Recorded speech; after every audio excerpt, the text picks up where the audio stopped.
आज भारत की lifeline Siliguri corridor एक एक्टिव मिलिट्री जोन बन चुकी है। बीएसएफ हाईएस्ट अलर्ट पर है और सिलीगुड़ी के होटल्स ने बांग्लादेशी टूरिस्ट पर बैन लगा दिया है। आखिर क्यों?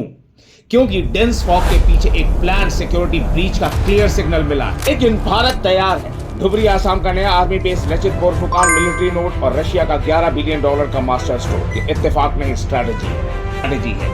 नमस्कार दोस्तों, मैं हूं डॉक्टर विश्वेश। आज के स्ट्रैटेजिक मास्टर क्लास में हम इस नेशनल सिक्योरिटी इमरजेंसी का पूरा सच और भारत के प्लान बी को डिटेल में समझेंगे। आइए सबसे पहले समझते हैं इस क्राइसिस की सबसे बड़ी वजह। 4096 किलोमीटर इस पूरे बॉर्डर बेल्ट पर लगभग 54 नदियां बह रही है। ब्रह्मपुत्र और कुशियारा जैसे डेल्टा रीजन्स में परमानेंट फेंसिंग प्रैक्टिकली इम्पॉसिबल है। ये नदियों के रास्ते घुसपैठ के लिए सबसे आसान रास्ते बन जाते हैं। इसीलिए यहाँ बीएसएफ की वाटर विंग और फ्लोटिंग बॉर्डर आउटपोस्ट हमारी सुरक्षा की सबसे बड़ी ताकत है। इस क्राइसिस का एक हिस्टोरिकल पैटर्न भी रहा है। 1947 की रैडक्लिफ लाइन ने बॉर्डर ही नहीं, घर और परिवार भी बांट दिए। पिछले 50 सालों का सच ये रहा कि जब ढाका स्टेबल रहा, भारत सिक्योर रहा।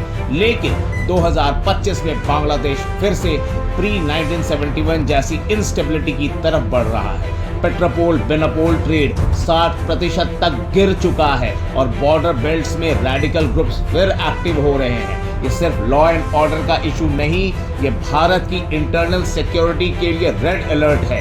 इसी बीच रशिया का एंगल और भी महत्वपूर्ण हो जाता है। रशिया ने ढाका को सीधी वार्निंग दी, रिमेंबर 1971, क्योंकि रूपपुर न्यूक्लियर पावर प्लांट में रशिया का $11.5 बिलियन का इन्वेस्टमेंट लगा हुआ है।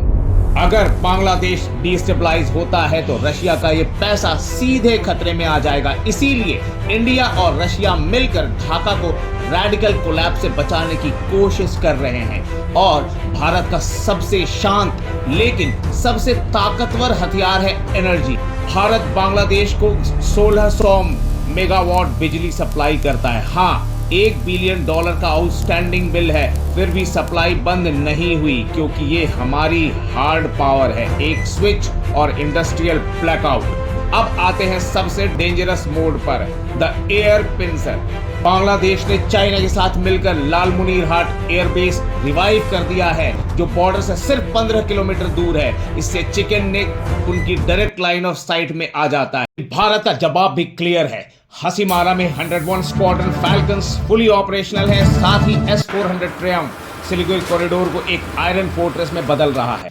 इसीलिए भारत अब रिएक्टिव नहीं, भारत प्रोएक्टिव है। प्रोजेक्ट बाईपास सर्जरी या project Kaladan multi modal project के तहत सिटवे पोर्ट और अल्टरनेट मैरीटाइम आर्कटिक रूट्स तैयार किए जा रहे हैं ताकि सिलीगुड़ी पर 100% डिपेंडेंसी खत्म हो।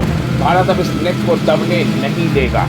और आखिर में आपका सवाल, क्या भारत को बांग्लादेश पर इकोनॉमिक सैंक्शंस लगाने चाहिए या एनर्जी डिप्लोमेसी ही सही रास्ता है? अपनी राय कमेंट में जरूर लिखिए और अंत में जय हिंद जरूर लिखिएगा।